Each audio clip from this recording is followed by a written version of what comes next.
लोग बोलते हैं कि 3000 सालों से ब्राह्मणों ने पढ़ने नहीं दिया और ये और वो।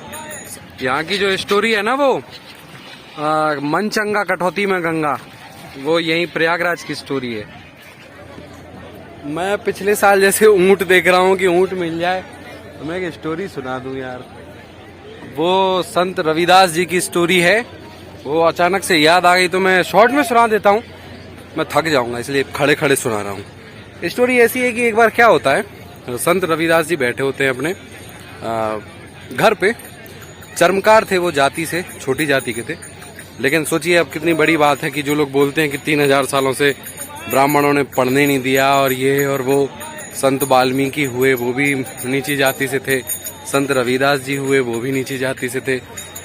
एक उलूपी हैं या शायद गौतम बुद्ध के उलूपी या उपाली उनका नाम है, गौतम बुद्ध के शिष्य हैं, वो भी नीची जाति से थे। महाभारत के दासपुत्र विदुर जी को भी हम जानते हैं, वो भी निम्न कास्ट से आते थे। तो ये सब ऐसे सब फैलाना बंद करो कि ब्राह्मणों ने 3000 साल से पढ़ने नहीं दिया। बाकी आते हैं कहानी पे। तो चर्मकार थे रविदास जी, उन्होंने अपनी कुटिया में वो अपना चर्मकारी का काम कर रहे थे। तो वहीं से एक उच्च जाति के आदमी निकले, उन्होंने बोला कि हम जा रहे हैं प्रयागराज के संगम, कुछ दान दक्षिणा देना हो तो चढ़ा देंगे। तो उन्होंने कहा ठीक है भैया, हम अभी 1 रुपया ले जाओ और चढ़ाते में बस गंगा माँ से बोलना कि माता आपके बेटे रविदास ने कंगन मंगाए हैं तो कंगन दे दो। तो उन्होंने कहा कहाँ गंगा मैया कंगन देंगे। उन्होंने फिर भी कहा ठीक है तुम्हारा पैसा ले जाते हैं। पैसा ले गए। जब चढ़ाने का मन हुआ तो उनके मन में आया कि यार क्या पता चलेगा रविदास को दें या ना दें कंगन, वो सॉरी सिक्का। लेकिन उन्होंने कहा यार रविदास ने कहा था कि कंगन मांग लेना।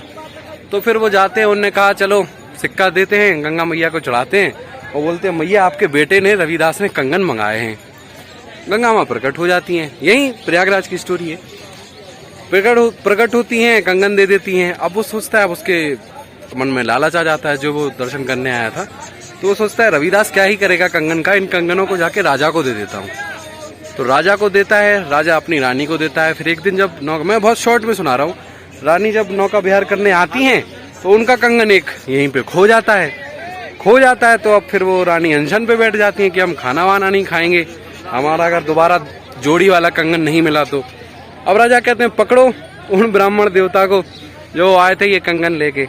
तो उन ब्राह्मण देवता को पकड़ा जाता है, उनसे कहा जाता है। तो फिर वो पूरी पोल पट्टी बताते हैं कि महाराज हमारी गलती नहीं है, ये रविदास जी के उनसे कंगन निकला था, उनका हमने सिक्का चढ़ाया, उन्होंने कहा कंगन मांगे ना, हमें कंगन मिल गया। तो कहा अच्छा। तो फिर ऐसे करके पूरे राजा महाराजा सब सैनिक के साथ रविदास जी के पास जाते हैं, संत रविदास जी के पास जाते हैं। उनसे बोलते हैं महाराज हमारी पत्नी बैठी है अनशन पे, अगर आप एक बार और अपनी माता जी से कह देंगे कि कंगन दे दें तो शायद दे दें वो, तो आप चले चलिए घाट पे।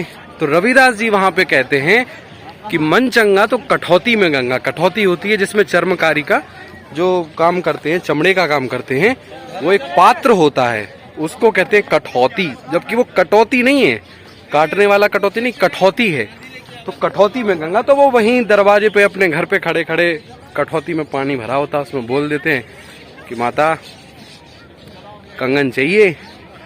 तो गंगा माँ, ऐसा कहानी है, ऐसी कथा है कि उसी कठौती में से प्रकट होती हैं और रविदास जी को कंगन दे देती हैं। तो वहां से ये कहावत शुरू हुई, मन चंगा तो कठौती में गंगा। और मैं थक गया।